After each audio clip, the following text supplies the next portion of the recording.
Pour faire ces deux petits cabochons, vous allez avoir besoin de ce matériel. Alors, on commence tout de suite. Donc, des moules de camé de tailles différentes et de formes différentes.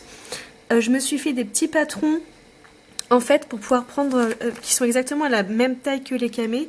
Et c'est pour pouvoir prendre la bonne taille sur l'image. Donc, je mets l'image en dessous et ça me donne à peu près le visuel que j'aurai dans mon cabochon. Donc, après tout un tas d'images, moi, je les ai simplement trouvées sur internet et imprimées sur du papier classique. Ensuite, vous allez avoir besoin d'un objet tranchant, d'un pinceau assez fin, d'un crayon de papier et d'un objet à bout pointu. Donc ça pourrait aussi être un cure-dent.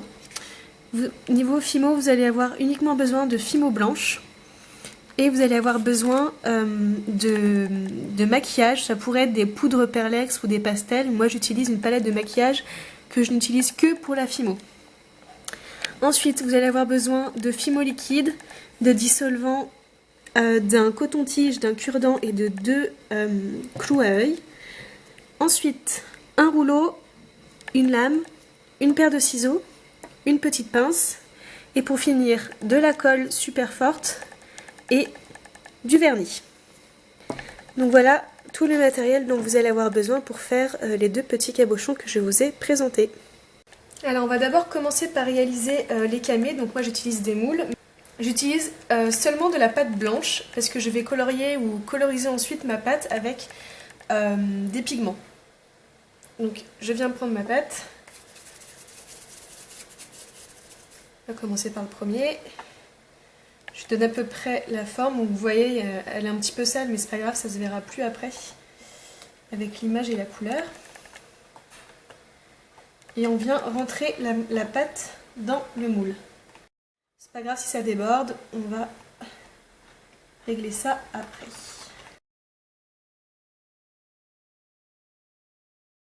On va venir avec notre scalpel retirer l'excédent de pâte qui est autour.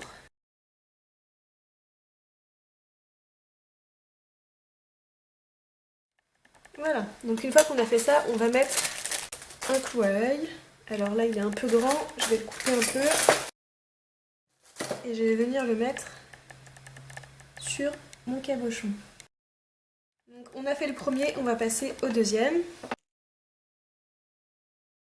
Donc on vient bien rentrer la pâte à l'intérieur et on va venir bien marquer les contours.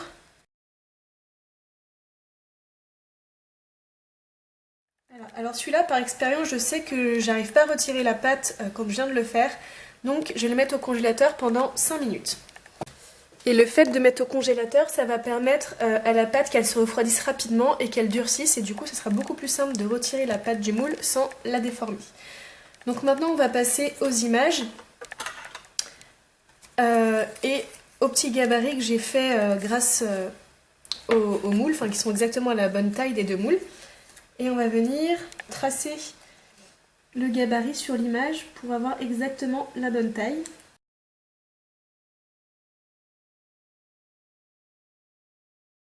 Voilà, une fois que c'est fait, on n'a plus qu'à découper proprement autour de nos tracés. Donc je prends un petit peu de marge parce que je sais que les gabarits sont un tout petit peu petits par rapport au cabochon. Voilà, donc une fois que j'ai fait ça, je vais venir gommer les traits qui sont encore apparents. Donc cette image-là, c'est pour le moule qu'on a déjà fait, donc on va voir si c'est bien la bonne taille. Donc voilà, c'est parfaitement la taille qu'il me faut.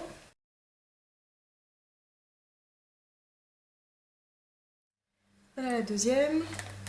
Donc avant de gommer, je vais attendre que je sorte le moule du congélo pour voir si c'est la bonne taille, si c'est pas trop grand. Si c'est trop grand, je redécouperai vraiment autour du trait. Donc maintenant on va utiliser, donc je vais vous montrer hop là, avec celui-là. Moi ma technique pour coloriser c'est simplement une palette que je n'utilise pas pour me maquiller. Donc attention à mélanger pas fimo et maquillage. Donc c'est une palette que vraiment je n'ai jamais utilisée parce que je me maquille très peu et ce sont des couleurs que je ne mets pas sur moi. Du coup je m'en sers un peu comme poudre perlex, ça a le même principe. Donc on va coloriser un petit peu, donner un peu de peps à à notre cabochon. Donc je me munis de mon petit pinceau et je vais voir quelle couleur je vais bien pouvoir mettre. Peut-être un peu de vert sur le haut. Et ça permet vraiment d'avoir des cabochons qui soient de plusieurs couleurs et pas juste une seule pâte Fimo en fait. Comme là, ça aurait été tout blanc. Non, ça permet de mettre plusieurs couleurs. Voilà, on va le mettre un petit peu de bleu clair après. Donc bien sûr, si vous n'avez pas de palette de maquillage comme ça, vous pouvez utiliser vos pastels secs si vous en avez. Sinon, je vous conseille d'aller, vous savez, souvent sur les marchés ou même dans les galeries commerçantes, il y a des magasins ou alors des stands un peu ambulants là, qui vendent des palettes de maquillage pour rien du tout, peut-être 2 ou 3 euros.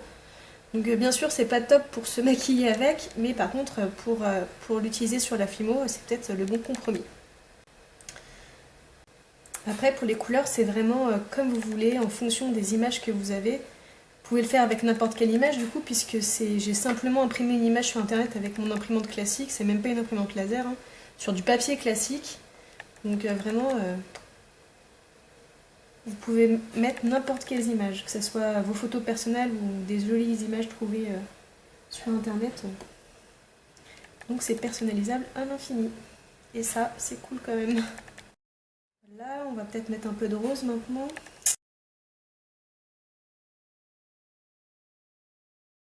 Et aussi, oui, un truc, si vous trouvez que votre couleur est pas jolie, il suffit de prendre une lingette bébé et de la passer doucement, hop là, sur la Fimo. Et vous voyez, la couleur disparaît. Donc ça, c'est aussi quelque chose d'assez pratique. Après, on passe un petit coup doucement, pas déformé, de sopalin pour sécher la pâte. Et on recommence.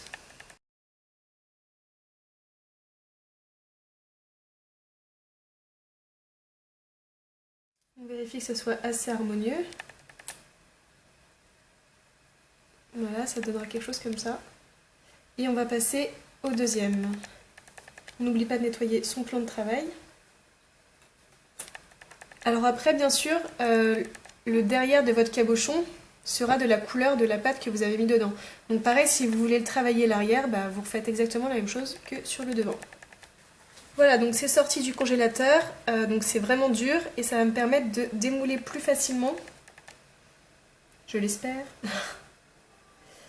ma pâte, mais c'est vrai que c'est assez galère avec les moules en Oyomaru.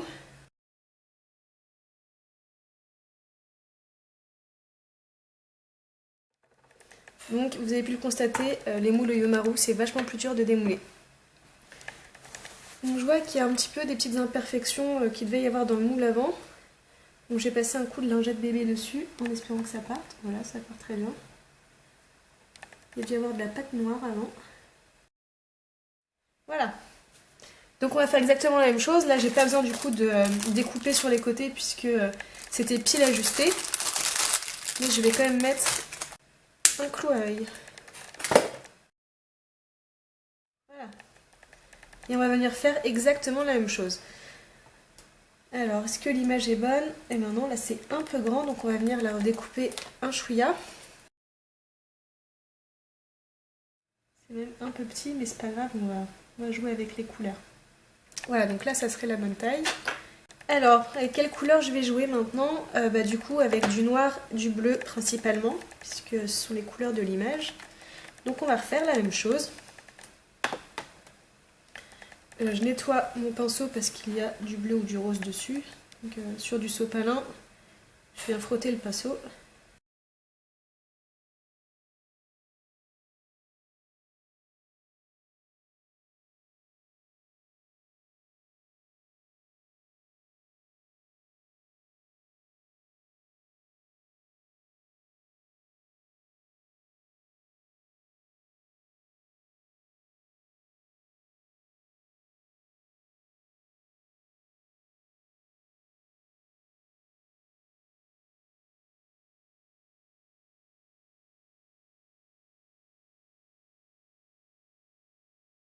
Voilà, donc j'ai fini de coloriser mes cabochons.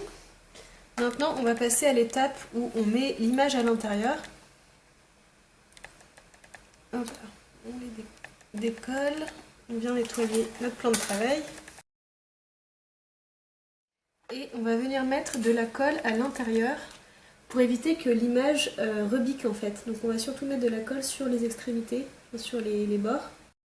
Parce qu'avant je mettais pas la colle et à la cuisson en fait l'image elle a tendance à remonter avec la fimo liquide. Donc maintenant je sécurise le tout, je mets de la colle à l'intérieur. Et on va venir placer les images délicatement à l'intérieur. Dernière étape, mettre la fimo liquide sur nos images. Donc dernière étape avant la cuisson. Donc on va venir prendre la fimo liquide et hop là, on en met un petit peu au centre de l'image. Et avec un cure-dent, on va venir l'étaler pour que ça touche bien tous les bords. Alors après notre problème ce sont les bulles d'air. Donc une fois que vous aurez bien mis votre fimo liquide partout, on va attendre un petit peu que les bulles d'air remontent à la surface pour pouvoir les exploser. Donc là, il n'y en a vraiment pas besoin de beaucoup. Il faut juste que ça fasse une fine couche au-dessus de l'image et qu'on colle tous les bords. Donc maintenant, il ne vous reste plus qu'à attendre pour que les bulles d'air remontent et je vous retrouve une fois que les bulles d'air sont remontées. Donc voilà, les bulles sont remontées à la surface doucement. On va venir avec un objet pointu les faire sortir, les exploser. Parce que si on ne le fait pas, en fait, à la cuisson, elles vont se percer, ça va faire des trous. Donc une fois que vous avez explosé toutes vos bulles, et ben c'est le moment de les passer au four. Donc vous suivez les indications qu'il y a sur vos paquets de pâte polymère. Hein. Moi j'utilise de la Fimo, donc c'est 30 minutes max à 110 degrés. Je vous retrouve après la cuisson. Voilà, donc mes créations sont cuites, je les ai sorties du four. Première étape, retirer les tiges à œil pour pouvoir les encoller. Une fois que ça c'est fait, on va venir retourner nos camés. Donc vous voyez, c'est assez sale, donc on va utiliser du dissolvant avec un coton-tige. On trempe le coton-tige dans le dissolvant et on nettoie.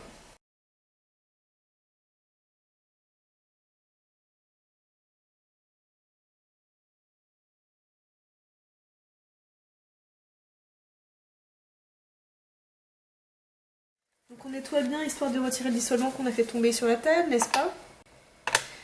Et maintenant on va passer au vernis. On va essayer de ne pas faire la même bêtise qu'avec le dissolvant. Et donc là vous allez voir quand je vais passer le vernis sur la Fimo liquide qui est cuite, ça va vraiment faire un effet vitré qui est vraiment sympa.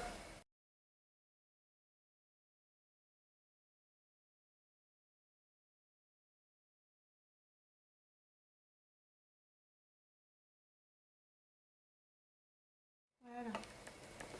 Il n'y a plus qu'à attendre que ça sèche.